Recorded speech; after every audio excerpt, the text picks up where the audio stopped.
Hello there viewers, good day to you and welcome back. Check this out, it's a trifecta of Silverados.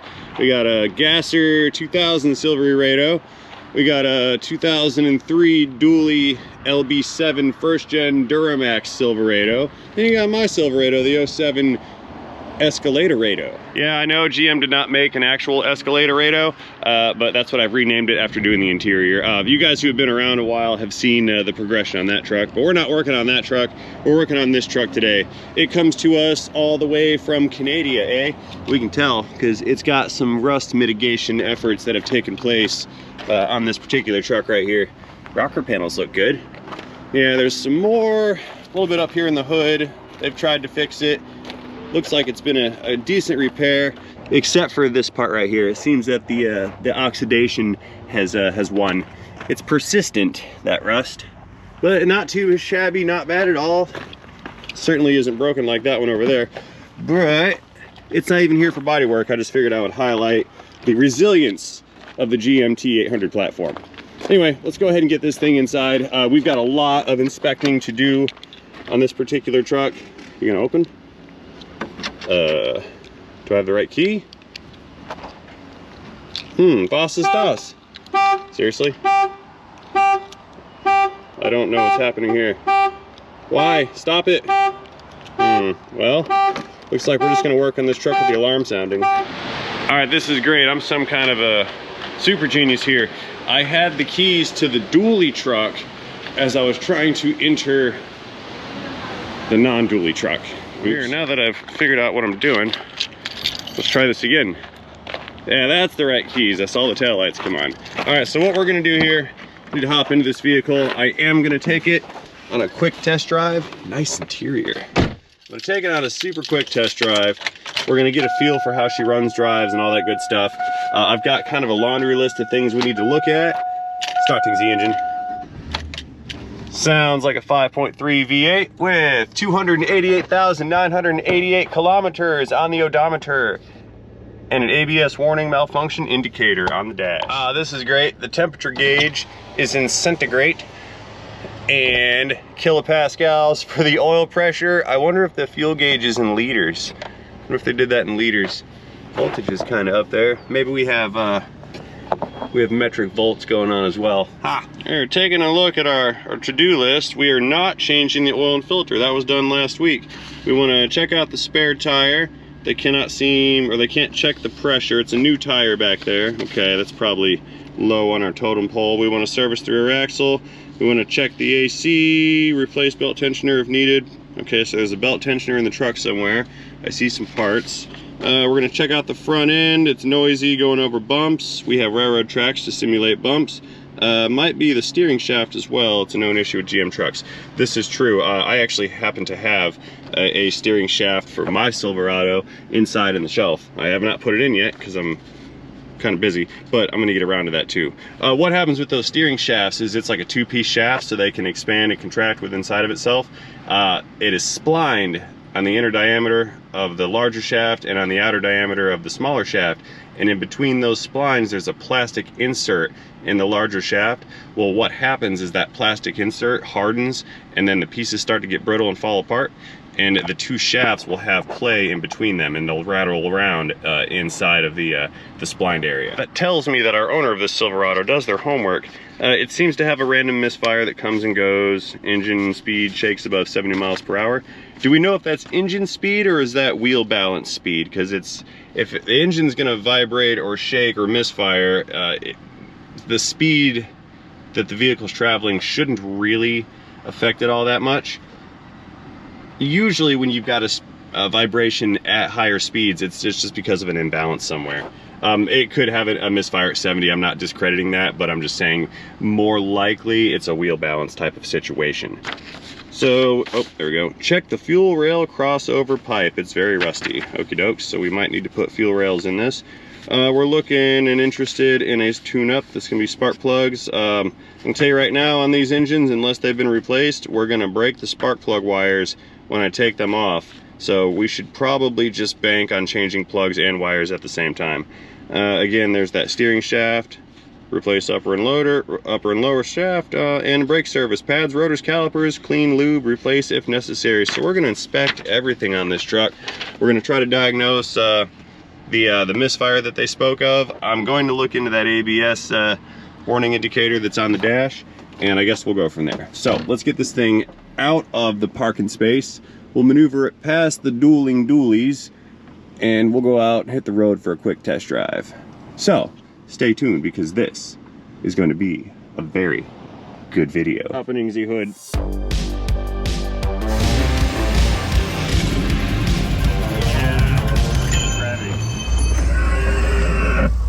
Oh, look who that guy is.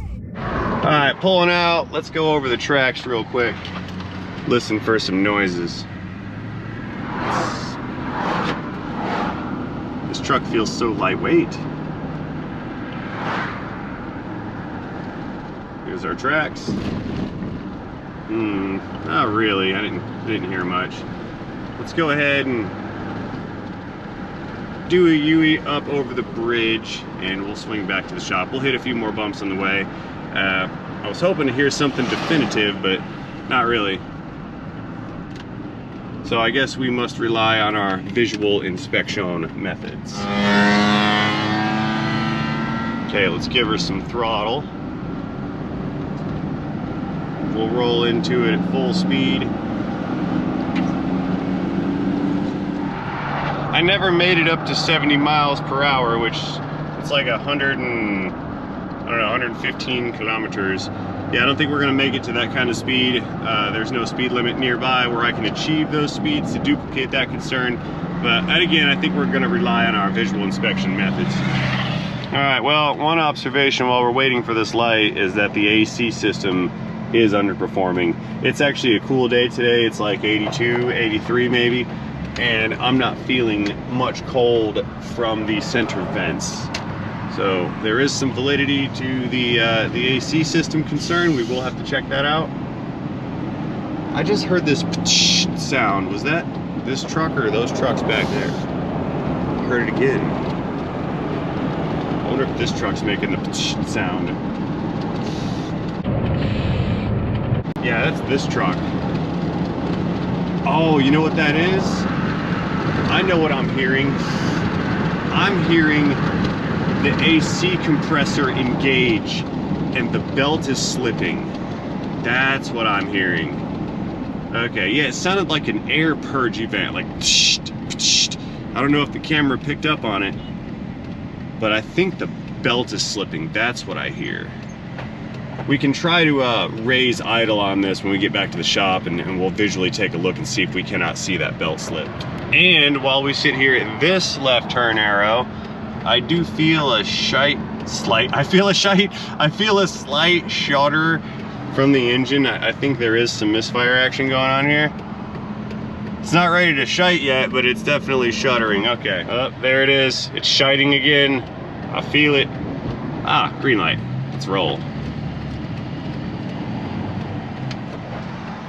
Okay, one more left turn here at our next light. We're going back over the tracks. We're gonna listen one more time for that noise. Let's make the AC noise happen. There it is, that was a good one. So let's listen for that suspension noise one more time. I did not feel it, didn't hear it. Steering wheel got kind of jittery. I do not believe I recreated the noise. Oh, traffic jam in the driveway. I got this. That was the billboard painting guy. There we go. All right, let's swing this unit into the shop. We're gonna use our center rack so I don't deprive Dave of some workspace.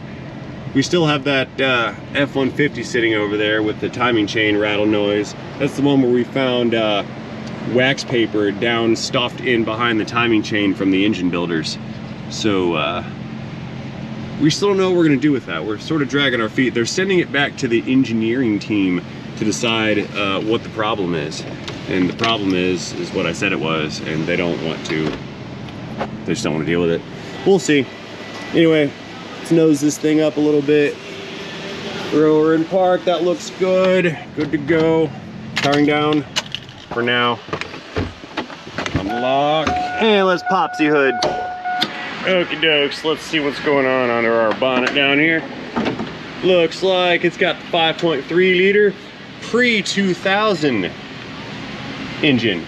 You can tell it's a pre-2000 because of the square engine cover on top. The later models had more of a rounded and circular one. This is the square one right here. I say pre-2000, it's more like the 99 to 2000, and maybe the 01s had it, or some of them had it, but pretty much that's an indicator of an early production engine, as well as the EGR valve. See that right there? Yeah, we quit doing that in I think 2001, maybe, something like that. Anyways, what we want to look at down here under the hood to start with is going to be that AC compressor and compressor belt, which we're not going to have much access visually to see this. The compressor is polar opposite of the alternators. The alternator is in the upper right hand corner, the compressor is lower left corner. We can see the second belt for it behind that primary belt back there, but I cannot see the compressor from the top side. So let's go ahead and get this thing racked up, and then we'll take a look at the compressor from down below. And I'm gonna go ahead and insist that we replace the spark plug wires if I end up doing the tune-up on this. These things look to be original. They say AC Delco on them. If they're not the originals, they're very old. Okay, it looks like it's got a new power steering pump. Battery's not terribly decrepit looking. That's probably in good shape. I'll throw a tester on that later. 5.5 liters of oil, because it's Canadian. Okay, looking good so far. Oh, that's scary. The exhaust manifold bolts have not rusted off and broken yet, but they're looking pretty crusty.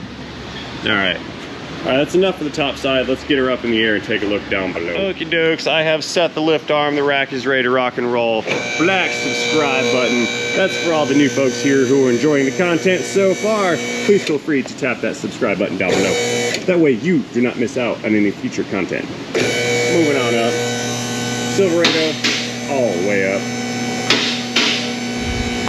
Alrighty, up front, let's go ahead and pull this skid panel out.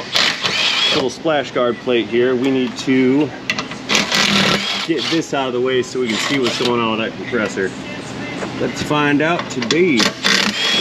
It's held on with 5 15mm bolts. No silly plastic clips to get impacted with dirt. Nice and easy like. There we go. All right, Dave's gonna help us out here. He's gonna start this engine up, and he's gonna rev the engine to like 1500, 2000 RPM, and we're gonna watch this system right here. We're gonna see if it's slipping at the belt or if the clutch is slipping. All right, Dave, go ahead, fire it up.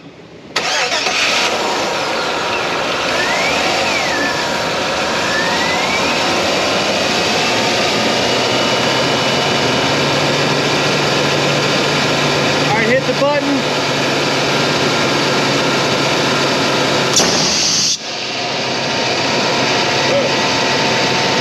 Yeah, leave it on. Yeah, keep it revved up. I want to see what it does. There's the clutch cycling. You saw it turn off.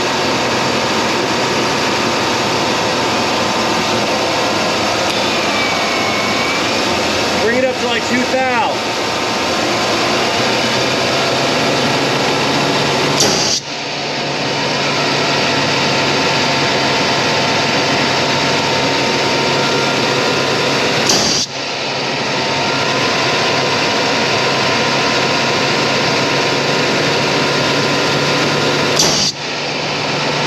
Okay, all right, Dave, you can bring it down.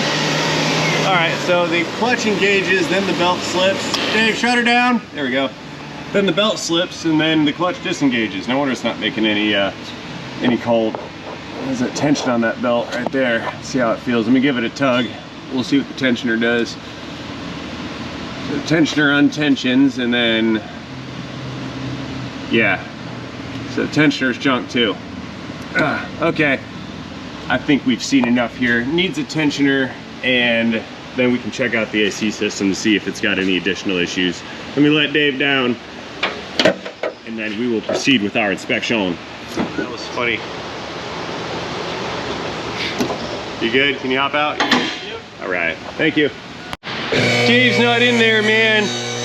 Going back up, I found that there is a tensioner inside of the passenger compartment. So the customer seems to be aware that that was an issue. We have confirmed that. I've got spark plugs. I've got the two pieces of the steering shaft. Here's the upper shaft, and I think that's the lower shaft. And I think there's some more parts inside in the back. But what I want to do first is get that belt tensioner switched out, and then we can go from there. All right, seeing as how that old tensioner is still just kind of sitting there, let's finish the job and untension it the rest of the way. Now I can kind of pull this belt back, because what I need to do is push this tensioner back to its normal position to get access to the fasteners right here. That's two 15mm bolts. And I'm thinking I can get at them right here with a little 1/4" impact and a deep drive socket. Let's see what I can come up with here. Unclicks. Nice. There's one of them. Second one right here.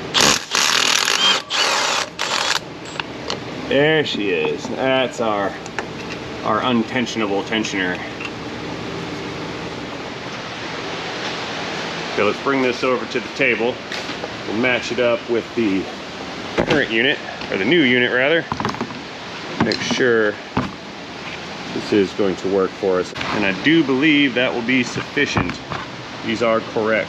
Yeah, it looks like this thing's just full of corrosion and buildup and whatnot, and it's created so much friction in there that the tensioner spring can't overpower it. I think that's what's happened here. So, anyways, back to the truck. Let's get this new one installed, slip the belt on, and then we'll repeat our test to see if this belt's gonna slip again. All right, coming back in again with the new unit. Whoa, my light bar is falling down. That's not okay. It's sitting on top of my hat right now. Yeah, let's just get that bolt in. There we go. Coming back in with the Milwaukee 15mm linkage.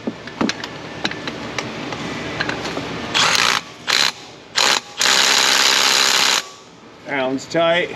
Good. So, since I'm assuming this tensioner tensions properly, we're going to need to untension this tensioner in order to get the belt on. I need an extension. Stand by. Again, take 2 with a 6-inch extension. What we'll do is we'll get that on the tensioner, spin her around like that, and then I can hold it. Now I can reach back and get this AC belt back over the crank and over the compressor. Uh-oh. It's stuck on a bolt up there, hang on. Okay, around the back on the crank, over the tensioner.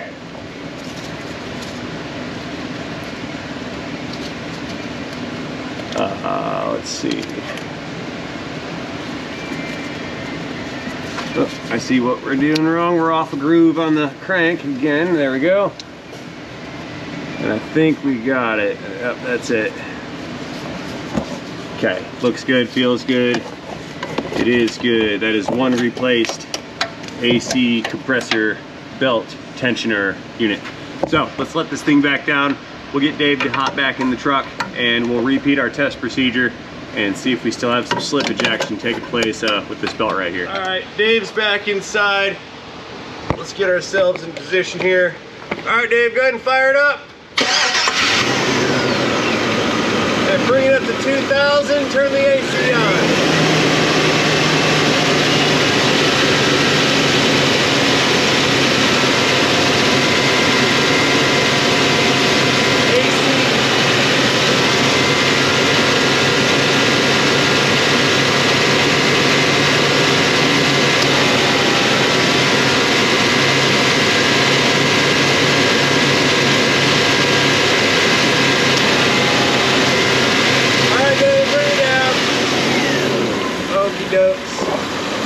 Alright, you can shut her off. Okay, so what we saw was that tensioner in action. You saw the thing flex and tighten down and loosen up, etc., etc. That's exactly what it's supposed to do. We noticed the absence of the belt slip and the belt squeal, but what we also noticed is that compressor is still rapid cycles. So it kicked on for just a little while, and then it shut back off, and then it kicked on for just a little while, then it shut back off. So I do not believe it's going to make cold air at the vents. Let's go ahead, grab the thermometers and the AC machine. We'll connect our machine to the system here, and we're gonna see if it's building pressure or what the deal is. And so the diag will continue. Let's go ahead and pop off our valves, or our caps rather. Okay. All right, let's get the AC machine parked over here in position. Powering on. Actually, now we can power on. There we go. So my preliminary evaluation at this point is that we're going to find that the system is low on refrigerant, which seems to be the most likely cause right now. Here we go. So we do have pressure in the system. It's equal. Let's just recover it all. We'll pull everything down. The machine is going to weigh how much charge came out of this thing, and we're going to compare that with the specified charge level on this vehicle, which should be it's going to be, I think, 1.8 pounds. Pickup truck with front AC only, 1.8 pounds. That's 0.8 kilograms for the metric users. Let's go out back real quick and just check and make sure that it does not have any kind of rear AC features. Unlocking the lock. The door locks. And out back, negative. I do not see any rear AC. Okay. Good to go. I didn't think it had it, but you always have to check. You never know. And you don't know until you know. You know, pressure's coming down at a rapid rate. And looky there, the machine is finished. We have recovered 0.489 pounds of refrigerant. So yeah, this thing was super duper low. I'm basically just going to replace these service valves. Now the high side port, that's the larger one. It contains this entire service port body here. I had to order that one. I'm all out of stock and I didn't refresh, my bad. So what I'm gonna do next is disconnect these. We're gonna set these aside since I've got to open the system up later anyway. And we're gonna move on to the diagnosing the steering section of this particular job. Like I said earlier, I do have a steering shaft over here. So if we don't find, or even if we do find anything else wrong with the steering, I'm gonna go ahead and replace that shaft. So moving back up, we're going all the way up. Here, let's get the wheels off first real quick. Like, these have spline drive lug nuts on them. So I've got to use a wheel lock remover key from the kit to get them removed. Reverse NASCAR.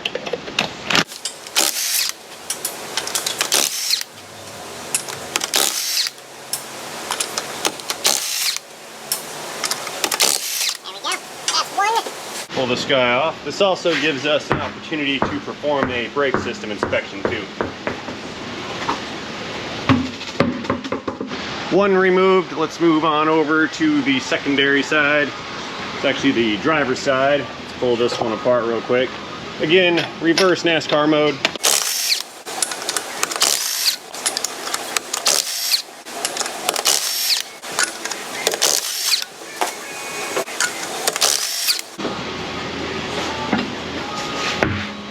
Okay, it looks pretty much like the second side, or the first side.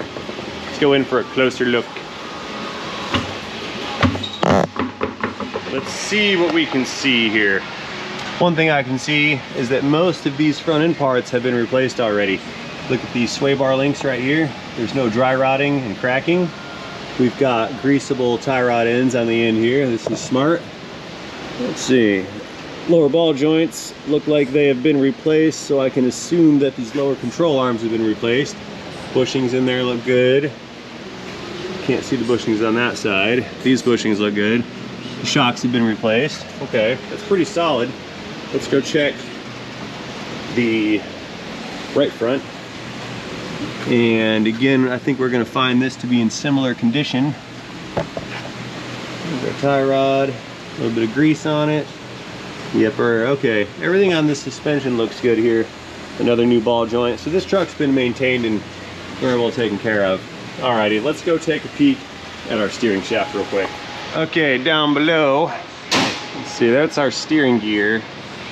Actually has a slight looking bit of a leak out of it. Nothing major, but there is a little bit of fluid right here leaking out of that bottom little end cap thing. So right here, you can see the collar for the shaft, and there's the bolt that comes through. Shaft runs all the way up. Now, I didn't hear it, but we are looking like that's an original shaft. You can see the bolt running through for the second piece where it ties them together. Let's go ahead and unbolt this unit and pull it out. Okay, so what I'm looking at here is that this truck is kind of covered in Canada. You see all the rust preventative, like oil, greasy, lubricant, wax business right here. I don't want to smear that all over myself. So rather than reaching up and in and brushing myself against all of this this undercoating business, I think I'm just gonna pull the fender well out and go in through the fender well.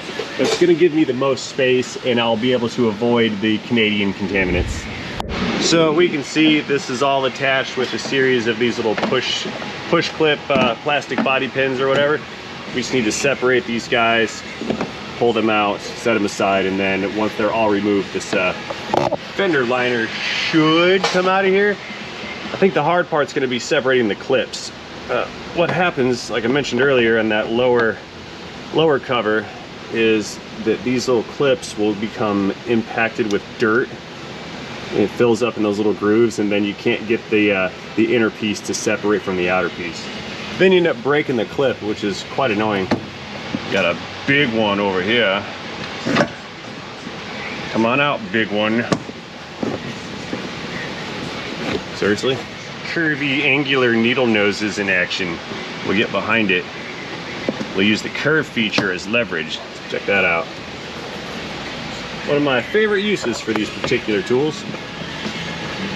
Pull that one back some and get behind it again. Get in there. I'm gonna break this one. Pow! Did I break it? Oh, negative. It survived the extraction. Check it out. All right, that's half of them removed. We've got a couple more on this side here, and we'll be all set. Let's try to speed this up a little bit here. These might come out a little easier. Good. Ah, there's dirt rust falling down everywhere. Just had like a little dirt meteor come down. There we go. And I think I've got just one more right up here. One thing to watch out with fender liners is on occasion on the other side of these fender liners, there will be plastic wiring harness connectors that are pushed into the plastic here, and they use the fender liner to hang on to it. Which is not the case this time, but it does happen. Look, more crustomatic rust. Oops. There, now we can see what we're trying to see in here. Look at that. Oh, this is great too. I'll be able to do the spark plugs and wires and whatnot through this hole as well. Yes. But for now, we're just here to tinker with the steering shaft.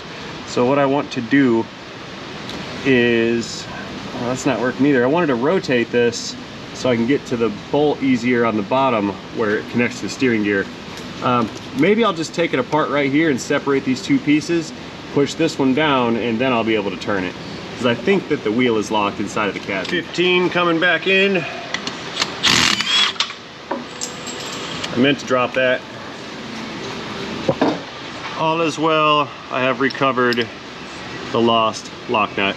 Here, I just went inside and keyed the thing on, so now I can turn the shaft. Rotate that around and separate these units. There.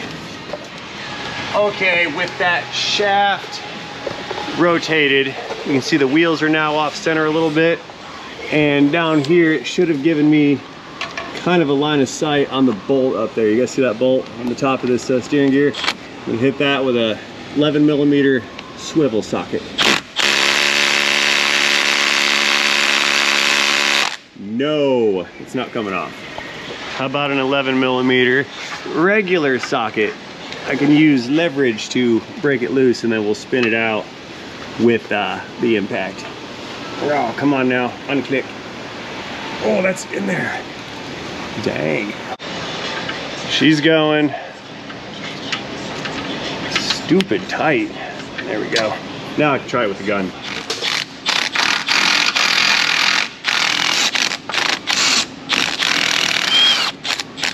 There it is. That little bugger. Come here, you. Okay. Threads look okay. They're not chewed up. Bunch of rust in there though. Alrighty.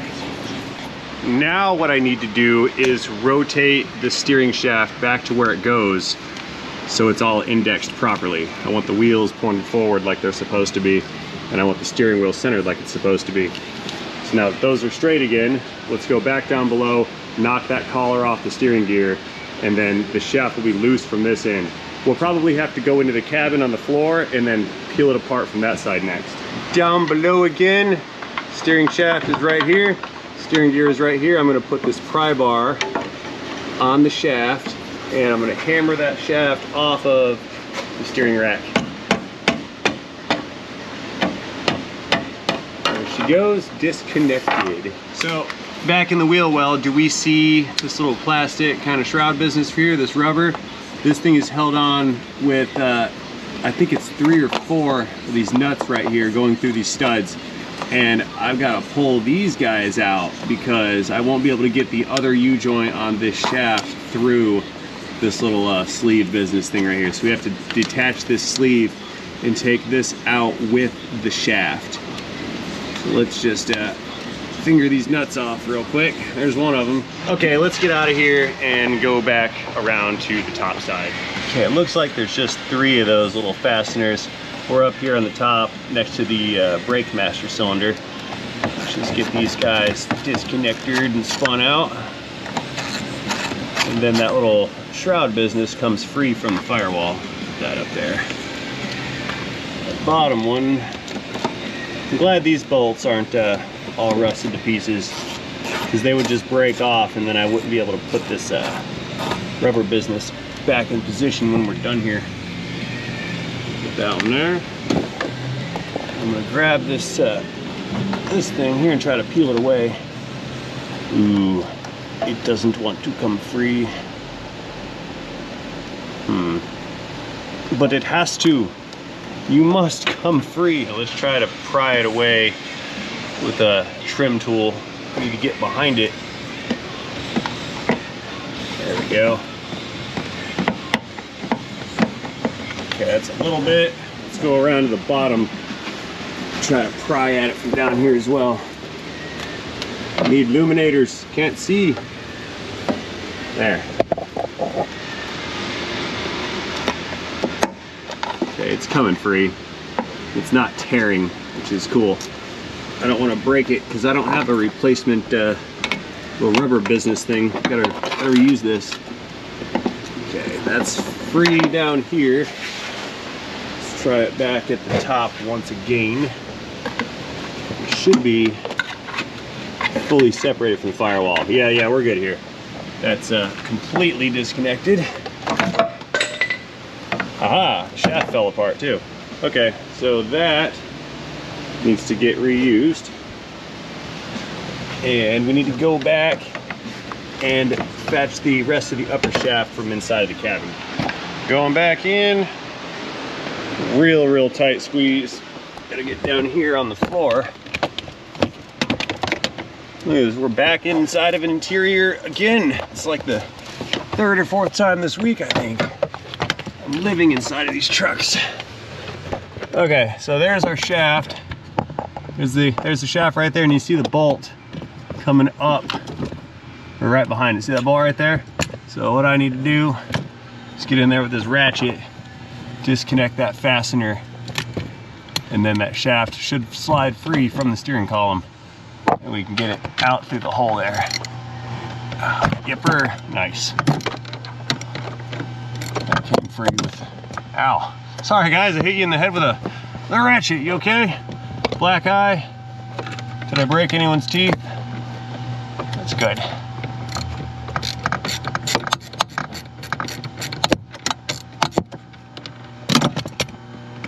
Here we go, that's the nut. Come on, nut.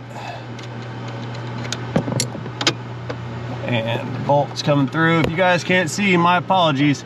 I can't even see. My glasses fell off my face. I can't reach. I'm laying on my side here. Oh yeah. I can't get that to come out. Okay. It's It's not gonna come out. I need to just turn the steering wheel, I think. Nope, there it is. Get this shaft out of here. I'm gonna go outside and pull on it from the outside. I can't get the kind of leverage I need. Ooh, I cannot apply force to the unit. Give me back my flashlight. It's stuck. The magnet's got it. Look at that. Woo! I am a contortionist. Because that's the only way you can do this job. So going back in. Oh, more schmoo. Look at that. Nasty. So many Canadian contaminants. Let's try this again here. I'm laying on the radiator support.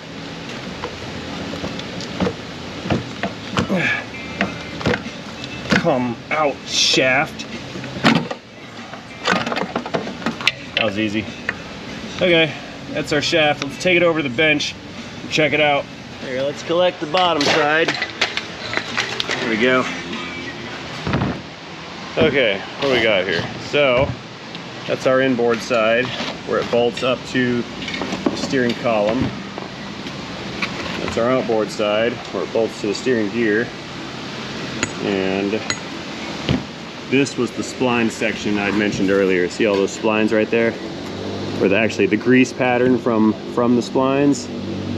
See that? There's a couple of them. So let's get all these tags and labels and whatnot disconnected here. Box gravitas. Let's get rid of all this stuff. And we'll get our shafts reinstalled in the vehicle. So we're probably gonna have to start with the upper shaft and just reverse the order in which we took all this stuff apart. So this one's gonna go in first. We'll put the rubber thing over top of it, and then we can slide in the lower shaft after that one's bolted back in. All right, let's get our shaft inserted into our elongated orifice here. Stick that thing in there. Now let it flop off to the side. There we go. And now we can go back inside around the back side and get it lined up with the other shaft. Oh, the part I don't want to do is climb in here because it's dark and I can't see what I'm trying to see. But let's see if we can see what we want to see. All right, guys. Let's see how this is gonna work here. Take our shaft. Don't want to drop it. Oh man, I almost dropped it. The weight, the heavy weight of the shaft was trying to pull it back through that hole there.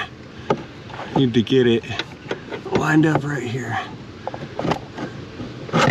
Oh, I'm dropping it.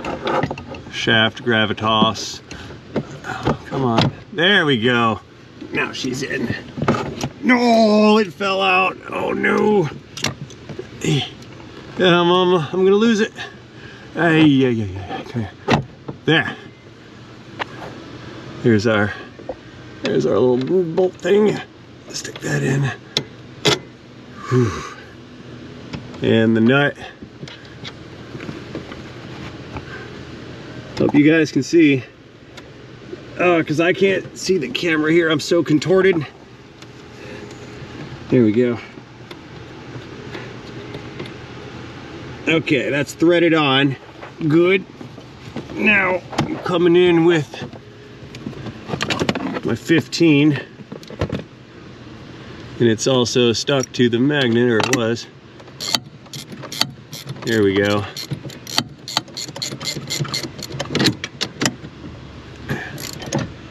There. Coming up on torque and clicks. Nice. All right, that guy's tight. Let's get out of here.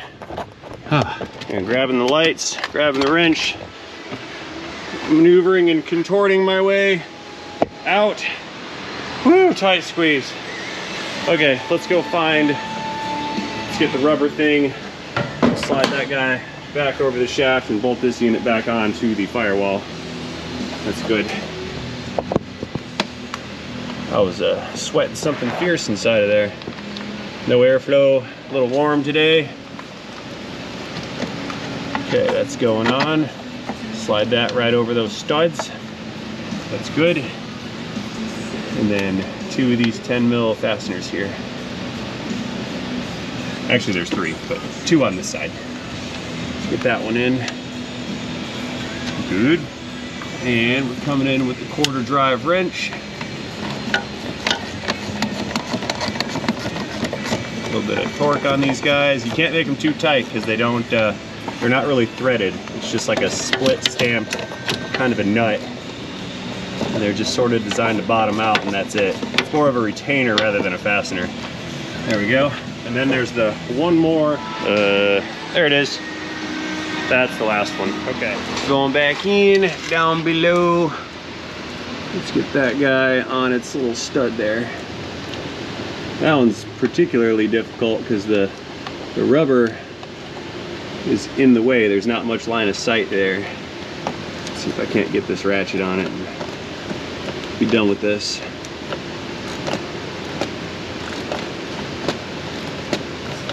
There we go. Become tight. Thank y'all. I think that's probably as good as it's gonna get. Alrighty, cool. Let's go get the lower shaft next and get that mated up and then bolted on to the steering rack. So this next go around should actually be fairly easy because that other shaft will articulate. Or not articulate, it'll collapse. It'll collapse in and out on itself. So we can push it up to gain clearance and then slide this unit back in there and we're good to go. So if memory serves, the 11mm nut was pointed up and away from us when we were in our center line position, which we are still in now.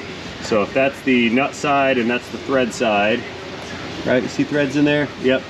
Then that means this is the proper orientation to connect these 2 shaft pieces together. Right there, that's good. Beautiful, stay. So then we're gonna take our 15mm bolt, stick that through, and then our captured nut. I say captured because it's got this little sheet stamped retainer thing on there. It's more like a cage nut. Should have called it a cage nut. Thread that guy on and then hit that with the 15 impact. Wrong way.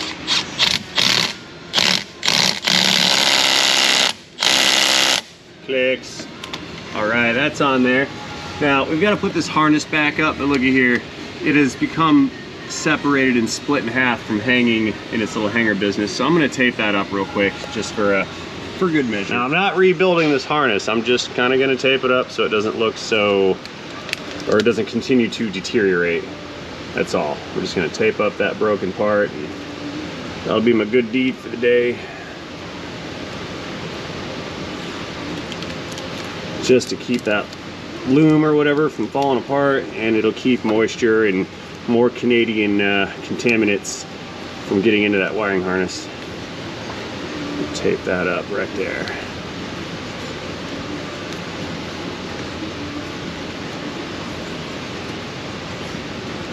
A little more on the injured area.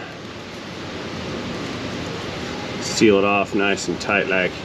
There we go. Now, put that back. All right, let's back it up. We're gonna raise this unit up and get the bottom section of that shaft reconnected. So what I'll need to do in here is key that on, and the key is out of it. Oh, come here, key. It was dinging at us. See how I'm dirty? I'm not touching anything. Okay. All right, that's good. Let's get the rolly stool and get back down there and get that bottom of that shaft attached. Okay, so down here on this side, that shaft it's got a flat right here, another flat on the other side. So we need to line up this flat and that flat with the 2 that are on the steering gear, and those actually look like they're pretty close. I think that's about right. Just pull that guy down. There we go.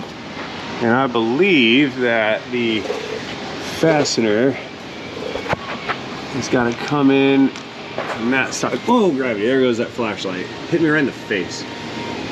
I just look at it wrong and it falls. Unbelievable. So anyway, I'm gonna thread in the bolt right there, and I'm gonna have to turn the wheels on this thing a little bit to get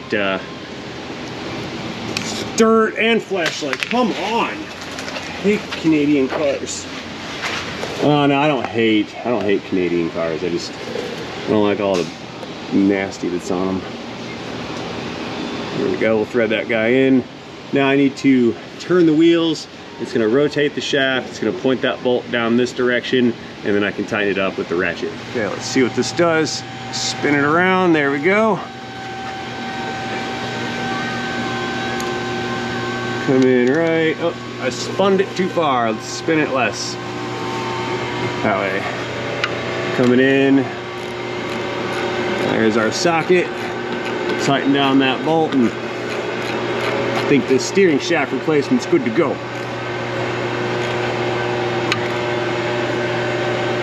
There we go. Clicks. That guy's tight. Okay, let's get back out of here again. And more Canadian dirt fell on me. Look at that. Coming back down again. All the way down. Well, not all the way down because the wheels are off of it. See that? Go down all the way. You smash the wheels. That's not okay. Now there is a specialty socket that I'm going to need to remove that fitting. You can remove the fittings with like wrenches or whatever, or pliers, but you need, the right way to do it is to use this octagonal socket. Octagonal.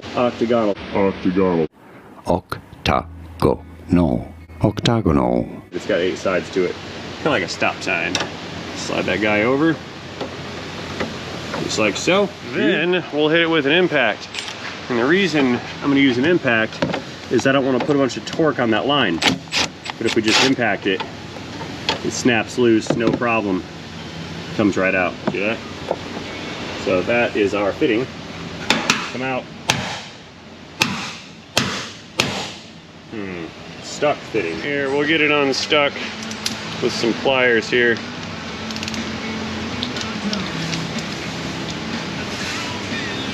Please come out.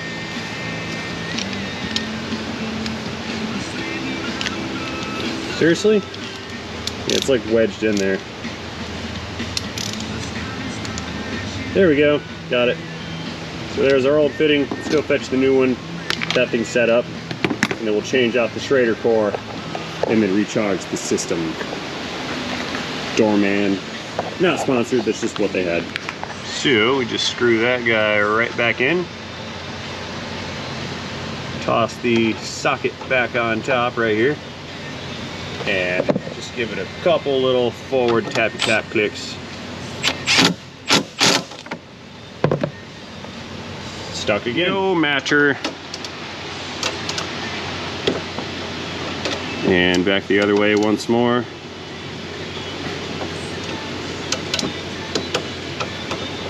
Wiggles. There we go. Got it. That is our new replacement low side valve. So let's dig out the old one. Come here, old valve. Pull you up and out. There's our old unit. Looks fairly decent-ish. It may not have even been leaking, but I change these every time I service an AC system. It's part of the evac and recharge procedure, and since we did pull this down to weigh the charge, and I am going to recharge it, it got new valves fixed. A lot of times what will happen, especially with those style valves with the ball, see it's like a ball and seat valve in there, what will happen with those valves is when you open it with your service port connectors, it disturbs the seal, and then after you remove your connectors, that seal does not quite seal all the way again, and the thing will leak. So you can just freshly service the system and then effectively create a leak in the system that you just serviced. And that's not okay. So I need to reconnect my hoses one more time. We're going to pull this system into a 10-minute vacuum, and then we can install the 1.8 pounds of refrigerant. That's 0.8 kilograms for you metric types. And then we can recheck the performance level of the system inside the cab. So let's set up vacuum because we've already recovered. Let's vacuum it, set it for 10 minutes. And then I'm gonna go wash this Canadian contamination off of me in preparation for our next phase here. Yeah, vacuum, like I said. Thank you. Hurry up, let's go. Do not save, well, that's what I did. 10 minutes, there we go. Moving along. Vacuum is progressing. Yep, all right. 10-minute break, don't go anywhere. Okay, so we missed the beat, but our vacuum test is complete. 10 minutes later. Let's go ahead and set up our charge. We're not doing a hybrid PoE system. We held vacuum for X amount of time. Not really a relevant test. It just makes sure it holds the vacuum for 10 minutes. Make sure that there's no large leaks in the system before you install your charge. What did I say? 1.8 or 1.4? That's an 8. Yeah, that's an 8. I'll tell you what. Since I know what the metric is, we will charge this in kilograms. How about that? 0.8 kilograms. Begin charging now. Gonna send it in through the high side. As soon as this charge is complete, we'll fire up the system. We'll give it some RPM. We'll kick the compressor on. We're gonna check for some cold air coming out. And then we're also going to listen for that squealy noise from down below, which I don't think we're going to have, but we still have to recheck. Please begin charging. There we go. That's what we're looking for. Low side's coming up. And 25% of the way there. Okay. All right, charge has completed. Let's go ahead and hose equalize. And in the meantime, we'll head back inside, fire this thing up, and see how she cools. Beginning engine starting sequence now.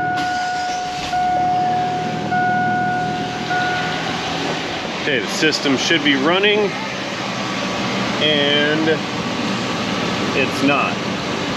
Oh, there we go. Compressor's coming up. Took it a second to wake up. 200 PSI. Where are we at over here on our low side? About 50 PSI. Sneak on in here. Okay, we'll toss that guy right in the center vent. And I'm gonna take this opportunity, since we have a minute to let this system stabilize, I'll grab the scan tool and see what that ABS light's about. Recheck after stabilization. This is looking a little better. 175, and we're at about 34, 33 PSI on the low side. That's better. I'll take that. I'm sure it's making cold inside. I have yet to hear the squealy squeaks. Here, let's toss that scanner in. So the other day, I used the scan tool and I hit the little button on the end of the dongle thing or whatever, and it turned on the flashlight. And you guys wouldn't believe how many people said in the comments that they never knew that their scan tool had a flashlight at the end of it, and they thanked me for changing their life, because that literally can change everything. Silly little flashlight. We are in ABS, and we're looking like a C0267 pump motor circuit open. That's in the ABS side. I can tell you right now, it probably needs an ABS pump. What we need to do is disconnect the connector at the ABS module down in the frame rail, and then find the other end of that connector. We use the diagrams and all data and service data to locate the opposite side of that. We check the two wires going into the ABS pump, and if those wires have good continuity and the proper resistance, at that point we are going to have to replace the ABS module. So I'm pretty sure that's what it needs. Let's go into with air pump, without air pump, no throttle cable. Without air, there we go, that's the one, bottom one. So I need to ask our customer if they want me to diagnose that ABS business or not. Chances are, and I'm leaning towards, it's probably gonna need a module. But let's check out engine display codes. Let's see what the ECM has in store for us. All powertrain codes, please. P300, engine misfire detected. The dreaded P300. Okay.